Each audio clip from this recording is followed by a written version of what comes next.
Hi friends, చూడండి ఇవాళ అయితే నేను ముల్లంగి పచ్చడి చేస్తున్నాను. ముల్లంగిని సాంబార్లో అయితే వేసుకుంటారు, కానీ పచ్చడి అయితే చాలా బాగుంటుందండి. దీన్ని తయారు చేసే విధానం నేను మీకు చెప్తాను. చూడండి ఫ్రెండ్స్, ముల్లంగి పైన ఉన్నది మనం ఈ విధంగా క్లీన్ చేసేసుకుంటే సరిపోతుందండి. చూడండి ఫ్రెండ్స్, ఇక్కడ అయితే నేను చూడండి ముల్లంగి ముక్కలు అనమాట. దుంపనైతే మీకు ముందు చూపించాను. ముల్లంగిలు అయితే ఇలా కట్ చేసుకోవాలి. కొంచెం కరివేపాకు, అలాగే వెల్లుల్లిపాయలు చూడండి ఇన్ని తీసుకున్నాను. అలాగే పచ్చిమిర్చి వచ్చేసి 5 పచ్చిమిరపకాయలు తీసుకున్నాను ఫ్రెండ్స్. అలాగే వెల్లుల్లిపాయలు వచ్చి 6 తీసుకున్నాను. ముల్లంగికి వెల్లుల్లిపాయే చాలా చక్కటైన స్మెల్ వస్తుంది, బాగుంటది, రుచి వస్తుంది. సో ముందుగా అయితే నేను గ్యాస్ అయితే ఆన్ చేసుకుంటున్నాను ఫ్రెండ్స్. గ్యాస్ ఆన్ చేసుకొని ఆయిల్ వేసుకొని చూడండి, మీ దగ్గర మినపప్పు రెడీ పెట్టుకోండి. మినపప్పు, పచ్చెనగపప్పు అండ్ జీలకర్ర అంటే ఫ్రెండ్స్ ఏం అక్కర్లేదు పచ్చడికి. ముందుగా అయితే ఆయిల్ వేసుకోవాలి ఫ్రెండ్స్. కొంచెం వేసుకోవాలి, అంటే మనకి కాస్త ఆ వేగినంత మాత్రమే వేసుకోవాలి. ఆయిల్ అయితే నేను కొంచెమే ఆయిల్ వేసాను. సో దాని తర్వాత చూడండి నేను పచ్చెనగపప్పు ఎంత తీసుకున్నాను ఫ్రెండ్స్. పచ్చెనగపప్పు వేస్తున్నాను. అలాగే మినపప్పు కూడా మనం యాడ్ చేసుకోవాలి. మినపప్పు వేసుకుంటే ముల్లంగి పచ్చడికి చాలా రుచి అనమాట. మనం యాక్చువల్లీ పచ్చెనగపప్పు, జీలకర్ర వేసి మనం పచ్చడి అయితే చేస్తాం, కానీ మినపప్పును కూడా యాడ్ చేయండి. ఎందుకంటే ముల్లంగి పచ్చడి చాలా అంటే చాలా రుచిగా ఉంటుంది ఫ్రెండ్స్. అదంతా వేసాను. నేను కూడా తగినంత మినపప్పు అయితే యాడ్ చేశాను ఫ్రెండ్స్. అలాగే కొంచెం జీలకర్ర వేసుకోండి.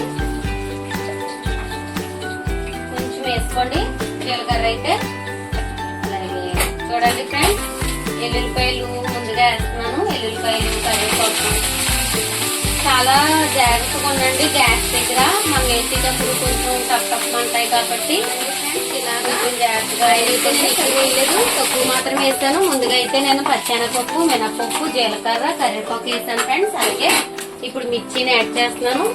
మిర్చి అండ్ ముల్లంగి ముక్కలు వేసేస్తున్నాను ఫ్రెండ్స్. చూడండి, ముల్లంగి పచ్చడి మనం ఇలా చేసుకోవడం వల్ల కొబ్బరి పచ్చడిలా టేస్ట్ వస్తుంది ఫ్రెండ్స్.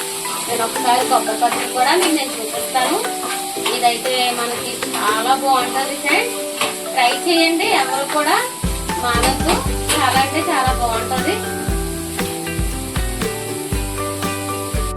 చూడండి ఫ్రెండ్స్, 10-15 నిమిషాలు 20 నిమిషాలు మనం పచ్చడిని అయితే ఇలా మగ్గించుకోవాలి. కాస్త బాగా ఒక 20 నిమిషాలు అయితే మనం ఉంచుదాం ఫ్రెండ్స్ మగ్గి వరకు.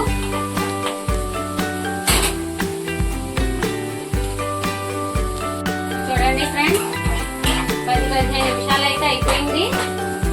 నేను ఇందులో లాస్ట్ గా కాస్త పసుపు యాడ్ చేస్తున్నాను ఫ్రెండ్స్. పసుపు కూడా కొంచెమే తగినంత వేసుకోండి.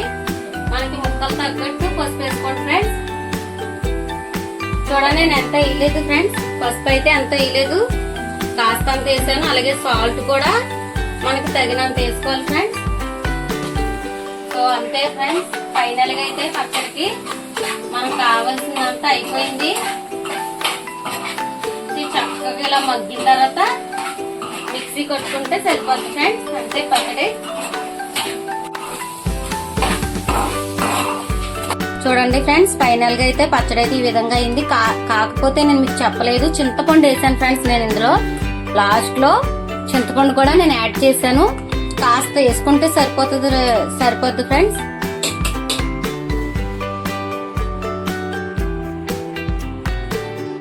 చూడండి ఫ్రెండ్స్, పచ్చడి అయితే మనకి రెడీ అయిపోయింది. చాలా చక్కగా చేశాను పచ్చడి అయితే. మీరు కూడా ట్రై చేయండి.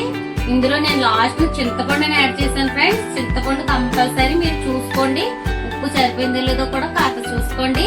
నచ్చితే మీరు కూడా ట్రై చేయండి. నాకు కూడా సబ్స్క్రైబ్ చేయండి కంపల్సరీ నా ఛానల్ కి. మీరు అందరూ లైకులు, సబ్స్క్రైబ్ చేస్తున్నారు, అందుకని మీ అందరికీ కూడా థ్యాంక్ యూ.